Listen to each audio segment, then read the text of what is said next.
Okay guys, welcome back. Well, we got the motor done. We're waiting for our little buggy, which I'll have a video on that and show you how we're gonna get the motor from the shed here where we build it all the way over to the garage, because we're really limited on light and space in the garage. We're limited on space here in the shed too, but this is where I have the workbench set up and everything. So we got everything set up real nice. So there we go.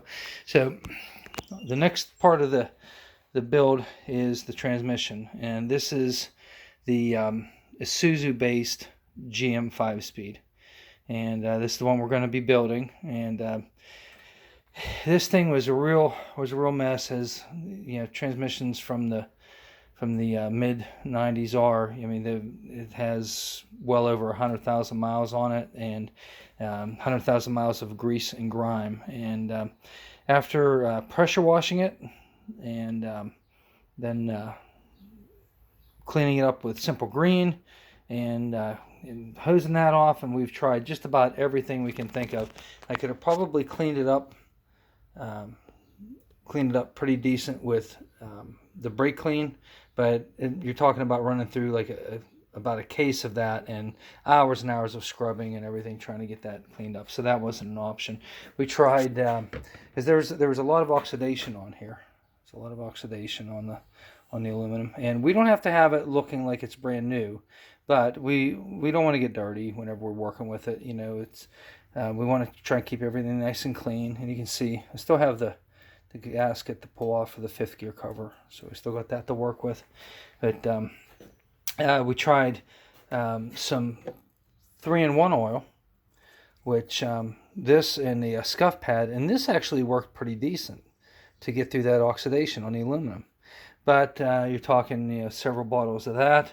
And what I was trying to do is trying to find a quick and easy solution, and found out there really isn't a quick and easy solution. So so then we tried some CLR, and that worked pretty good. It was decent, but I left it on there for about 10 minutes, and then, you know, scrubbed it a little bit and hosed it off.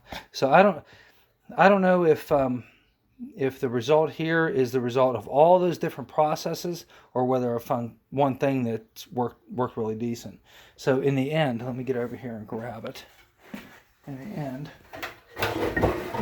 should have had this ready.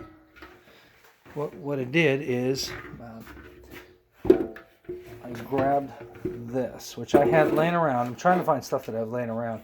I found an aluminum cleaner, but it was like almost $50 a gallon, and it was a special order, and it's for boats, to clean boat hulls, of all things. And didn't want to spend $50. I already had this stuff laying around. I'm trying to find just stuff that I had laying around, and I found this chem dip.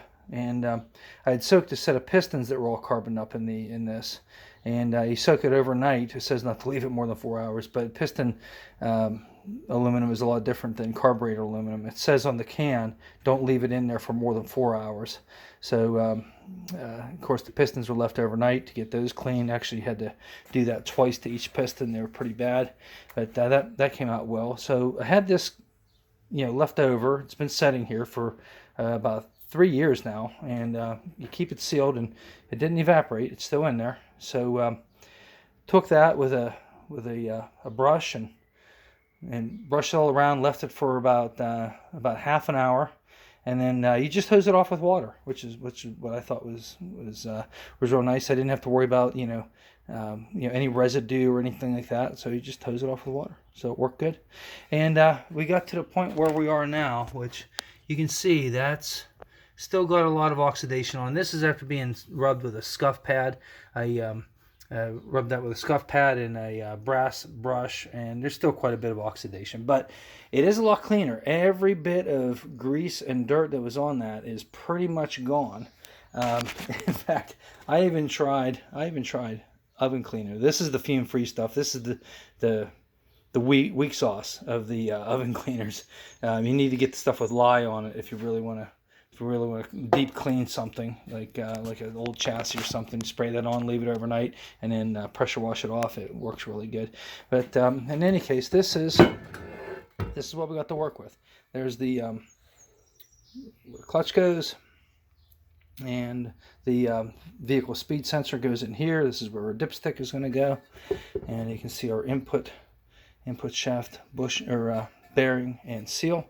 So we're going to put all that in, all that new, and we'll show you videos on that. So next time you see this, we're actually going to start assembly. We're going to start with the shift rods. These are kind of tricky, but they're doable. I'll show you how. Like and subscribe.